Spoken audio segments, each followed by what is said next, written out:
এসো। হ্যাঁ, কি আছে, কি করেছো গো খাবার? কিছুই করিনি।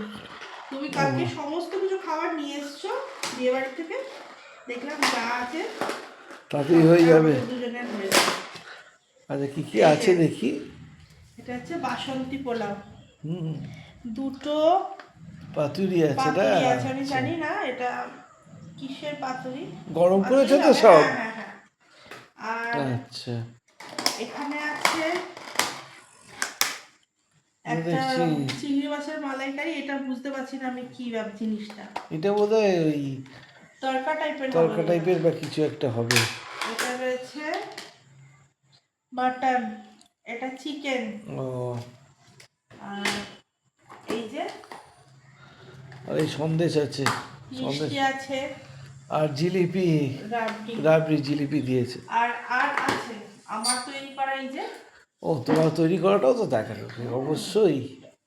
এই যে এটা তো চিংড়ি মাছ। হ্যাঁ, এবারে এত কিছুর মধ্যে ভাপা কি চিংড়ি খাবে আর কি খাবে না সেটা আমাকে বলে দাও, সেই হিসেবে আমি। ভাতটা করেছো তো? হ্যাঁ, ভাত তো করতেই হবে, ওইটুকু পোলাওতে তো হবে না। এই তো ভাত। এটা বাসি ভাতটা আমি খাবো, গরম করে এটা তোমার জন্য। এতটা তো তুমি খাবেই না জানি। ঠিক আছে, এই হচ্ছে আজকে আমাদের লাঞ্চ আইটেম।